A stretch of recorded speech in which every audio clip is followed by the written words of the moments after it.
After 8 years, this Prime Minister has doubled our national debt and created inflationary deficits. And what do we get for that money? There's more inflation, there's more poverty, and more people resorting to food banks. So where'd the money go? They went to contracts for the Prime Minister's cronies. There's been $15 billion more spent on those contracts. How many of those contracts went to McKinsey? The Right Honourable Prime Minister. Mr. Speaker, 7 years ago, we were elected as a government, and we promised to invest in the middle class and all those working hard to join it. And that's precisely what we did with the Canada Child Benefit, with supports for seniors and students. We managed to create millions of jobs and get people out of poverty. Unfortunately, at every step of the way, the Conservatives opposed us. They voted against our investments in dental care, in rental supports, and in child care. We are going to continue investing. The Honourable Leader of the Opposition. I asked the Prime Minister how much McKinsey got. He said, well, it was all for the middle class. He's always had difficulty defining what the middle class is. Now we know his definition. It's his friends who make $1,500 an hour as high-priced consultants for his government over at McKinsey, where his personal friend Dominic Barton was the boss. We now know that he spent $15 billion plus per year on high-priced consultants, while Canadians are eating at food banks, living in homeless shelters, and house prices have more than doubled. Again, how much did his government give McKinsey? How much? The Right Honourable Prime Minister. Mr. Speaker, while the Leader of the Opposition snickers at the middle class, we will stay focused on supporting them. That's exactly what we did by bringing forward supports for low-income renters, supports for families to send their kids to the dentist. These are things that the Conservative Party voted against, just as they stood against the Canada Child Benefit, just as they stood against help for seniors, just as they've continued to stand against investments that have Canadians' backs before the pandemic, through the pandemic, and since the pandemic. We will continue to be there for Canadians. Hear, hear. The Honourable Leader of the Opposition. After 8 years of this Prime Minister, mortgage payments have doubled, up to $7,000 per month for an average house in Toronto. Rent prices have doubled, up to $2,500 a month for an average place in Toronto. The number of people eating at food banks has gone up to 1.5 million, and crime is up 32%. So we wonder where all this $500 billion of inflationary debt actually went. Now we know. Liberal friends got the money. So I'm going to ask a third time.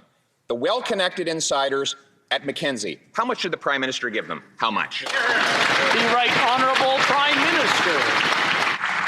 Mr. Speaker, over the past number of years, we've invested in supporting Canadians from coast to coast to coast, to lift families out of poverty, to help seniors make ends meet, to invest in low-income renters, to help people access dental care for their kids, to deliver the kinds of things that have made not just Canadians better off, but our whole economy work better. We're going to continue to step up in investing in Canadians while Conservatives continue to push cuts and austerity and not being there for Canadians. We know that investing in Canadians is the best way to build a better future. The Honourable Leader of the Opposition. Prime Minister says that Canadians have never had it so good as they face 40-year highs in inflation, as food prices are up 12% year over year after he brought in a carbon tax on our farmers, as the cost of housing has more than doubled, as students are actually living in homeless shelter. We know why, though, he's so out of touch with these people after 8 years, because the people he surrounds himself with, like the high-priced consultants at McKinsey, are doing better than ever. So I'd like to ask him again.